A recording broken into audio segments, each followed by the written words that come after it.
के सीईओ दीपक शिनॉय जुड़े हैं, उनसे बात करेंगे। Deepak ji, good afternoon. अच्छा, कैपिटल माइंड म्यूचुअल फंड के सीईओ, म्यूचुअल फंड भी है इनके पास। दीपक जी, ये बात बताइए, ये डोनाल्ड ट्रंप का मूड माहौल समझने की कोई मशीन है क्या? और ये एकदम से जो आज इन्होंने एक दिन में जज्बात बदल दिए, सेंटिमेंट बदल दिए, अब इसको कैसे हम एज एन इन्वेस्टर समझें और ट्रीट करें? ये इनफैक्ट अनुजी, मैं कल ही अपने मतलब हम लोग जो पॉडकास्ट के बारे में डिस्कस कर रहे थे वही कह रहे थे कि एक बड़ा रिस्क ये रहता है कि ये वॉर खत्म एक्चुअली नहीं हुआ है, कंप्लीटली खत्म नहीं हुआ है। अभी भी वो हॉस्टिलिटीज जारी हैं और कभी भी इनफैक्ट इम्प्रूव कर सकते हैं।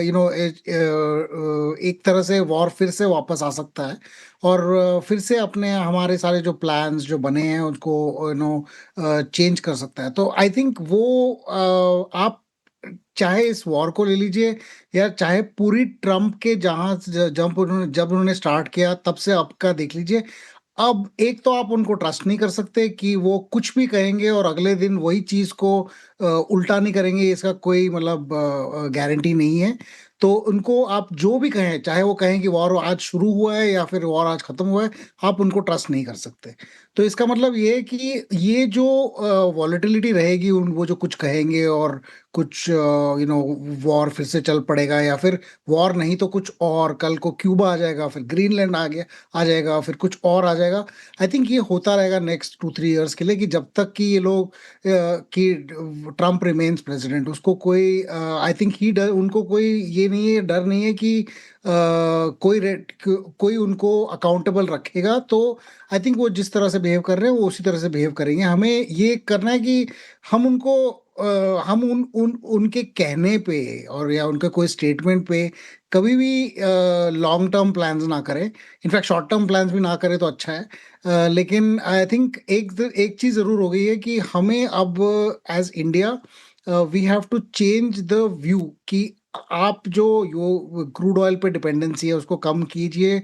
आप या तो खुद अपने यहाँ पे क्रूड ऑयल ढूंढिए या फिर आप ऑल्टरनेटिव एनर्जी सोर्सेस की तरफ जाइए। और जहाँ पे भी हमारा फॉरेन डिपेंडेंस है, चाहे अमेरिका पे हो चाहे किसी और पे हो, उसको जितनी जल्दी हो सके, even if it's a 10 year plan, इसको कम करने की ज़रूरत है अभी। आई थिंक उस हिसाब से अगर डोमेस्टिक मैन्युफैक्चरिंग में देखें, आई थिंक बढ़ोतरी हो रही है और पुश भी हो रहा है गवर्नमेंट से कि यहाँ और चीज़ें बनाई जाएं। चाहे मिलिट्री के लिए हो, चाहे सिविलियन यूज़ के लिए हो, चाहे कंजम्पशन के लिए हो, चाहे आगे प्रोडक्शन के लिए हो। आई थिंक इंडिया में बनाना, make in India for India बहुत ज़रूरी है आगे जाके। तो यही बोलना चाहूँगा इस ट्रम्प के लिए। आई थिंक आप कल पूछेंगे तो कल वो बहुत फ्रेंडली भी हो सकते हैं आगे जाके। बिल्कुल सही कहा आपने। इसलिए दीपक जी ने पहले कहा कि ट्रंप को आधार बनाकर कोई भी लॉन्ग टर्म स्ट्रेटेजी ना बनाए, फिर तुरंत बोल दिया कि ट्रंप को आधार बनाकर कोई शॉर्ट टर्म स्ट्रेटेजी भी ना बनाए, है ना। बिल्कुल सही कहा आपने दीपक जी, बिल्कुल सही। अपने आप को बिल्कुल सही तरीके से प्लेस किया आपने। अच्छा, इस बार की गिरावट में और पिछली बार की गिरावट में एक अंतर ये है कि पिछली बार विश्व का एक अंश कम से कम एक वो AI रैली चिप स्टॉक्स को सेलिब्रेट कर रहा था, बट दिस टाइम वो थीम भी क्रैक हो रही है ना, वो चीज़ भी कोलैप्स हो रही है। इसको आप कैसे देख रहे हैं? क्या ये एक टेक्टिकल एडवांटेज देगा आईटी को? मेरा प्रश्न बहुत, मेरे ख्याल से मैं प्रीएम्प्ट करने की कोशिश कर रहा हूँ, बट फिर भी पूछ रहा हूँ, और क्या पूछूं इसमें। नहीं, एक्चुअली 3-4 चीजें हैं जो अभी रिस्क में नजर आ रही हैं। एक तो ये जो एआईजी की जो रैली थी, उसमें अब एक्चुअली पता लग गया है कि आप इतना ज्यादा अगर टोकन्स को चार्ज करेंगे तो सारी कंपनियां जितने पहले की तरह जो स्पेंड कर रही थी वो अब थोड़ी सी वेरी हो गई हैं एक तरह से, कि ये इतना ज्यादा स्पेंड नहीं कर सकते हम कि किसी का के रिप्लेसमेंट में अगर हमने एआई चूज किया तो उसकी सैलरी से कई गुना ज्यादा हम लोग अगर टोकन्स पे स्पेंड करें तो कोई फायदा तो होगा नहीं इससे। तो इससे ये नजर आता है कि एटलीस्ट अपने कंपनीज ने अपने जो एआई प्लान्स हैं उनमें ये है कि उसको कम करना चाहिए, उसको लिमिट करना चाहिए। और उस हिसाब से I think eventually IT companies को भी कॉन्ट्रैक्ट्स इंडिया में मिल सकती हैं इसके लिए कि आप एआई का फ्रेमवर्क बना के हमें हमारे स्पेंड्स को कंट्रोल कीजिएगा। वो दूसरी तरह के कॉन्ट्रैक्ट्स हैं जो अभी तक नहीं आए हैं, वो भी आने लग जाएंगी आई थिंक। और कुछ हमारे आईटी कंपनीज ने भी अनाउंस किया है। पर एक चीज ये जरूर है कि जो कोर बिजनेस मॉडल हमारे आईटी कंपनीज का है जिसमें हेड काउंट बिलिंग हुआ करता था, आई थिंक वो अब चेंज होगा as a head count plus token. अब इसमें जो हमारी आईटी कंपनीज उसमें थोड़ा सा अगर इनोवेशन करती हैं, खुद अपने आप से open source tokens, open source models host करते हैं और फिर थोड़ा सा उस टोकन रेवेन्यू का हिस्सा अगर वो उठा सकते हैं तो शायद वो बेनिफिट करेंगे। तो देखना पड़ेगा कौन सी कंपनीज करेंगी। पर एआई में ये है कि अगर मेमोरी को देखिए, हार्ड डिस्क को देखिए, जो भी अगर सेमीकंडक्टर्स को देखिए, उसमें शॉर्टेजेस बहुत थे। अब ऐसा हुआ है कि इन्हीं कंपनीज ने बोला है कि हम अपनी कैपेसिटीज को एक्सपैंड कर रहे हैं। तो जितनी शॉर्टेजेस थी उसकी वजह से प्राइसेस इंक्रीज हुए थे।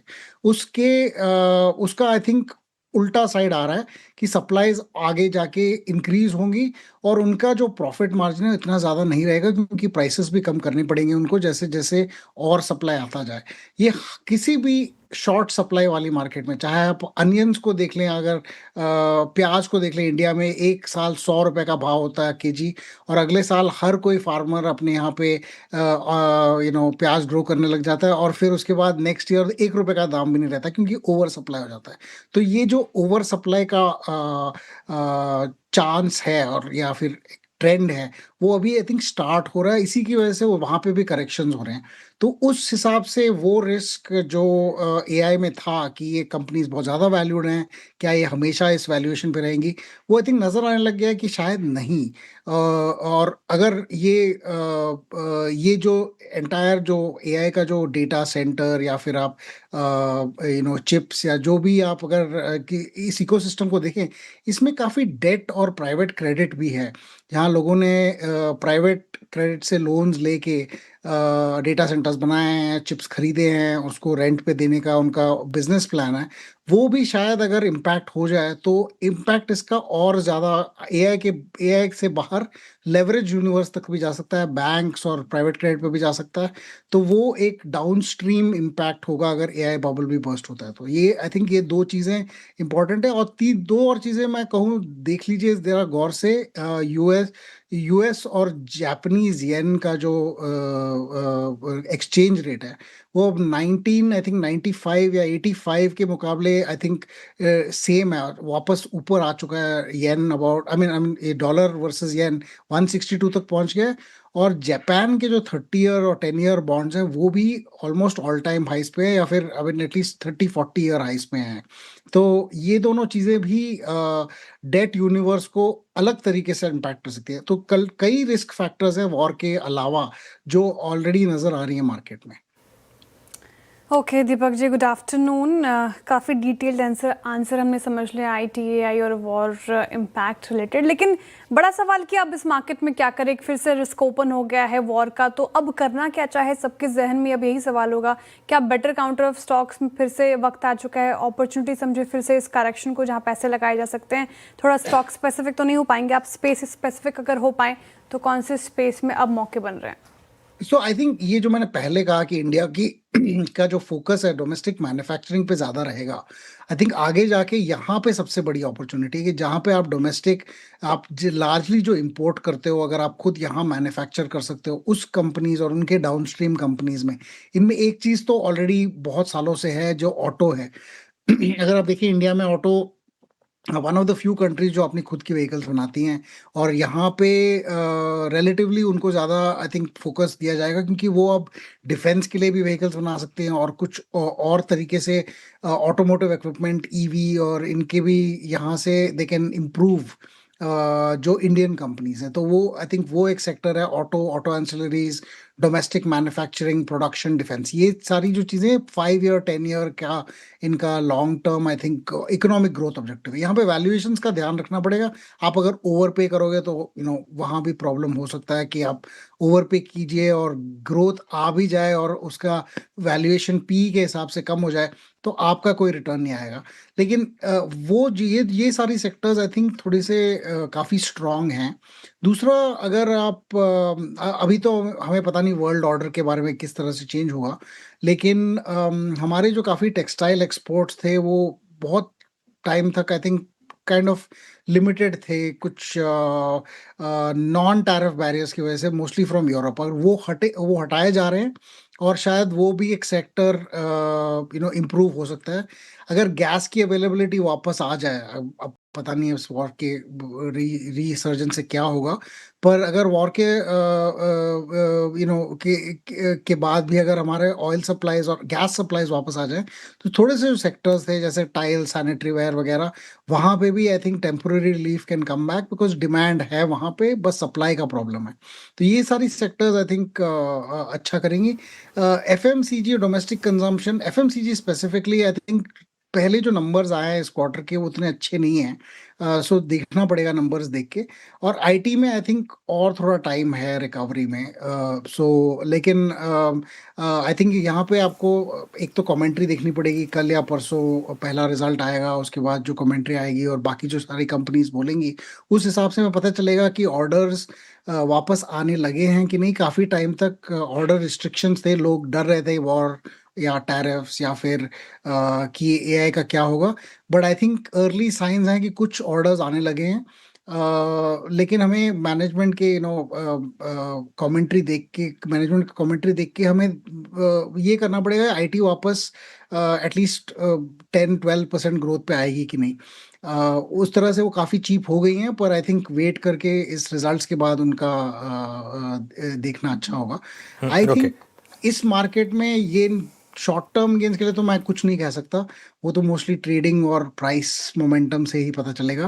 पर अगर 5 साल का नज़रिया है तो ऐसे काफ़ी सेक्टर्स हैं जहाँ पे आई थिंक 5 years में जी। Growth visibility is very strong. तो आपको उस नज़र से देखें तो अगर आप आंख बंद करके इन्वेस्ट कर सकते हो 5 साल हाँ। के लिए, वो एक चीज़ है। पर मोस्टली इन्वेस्टर्स आंख नहीं बंद करते हैं, और फिर जब सब देखने को मिलता है तो डर ज़्यादा पैदा हो जाता है।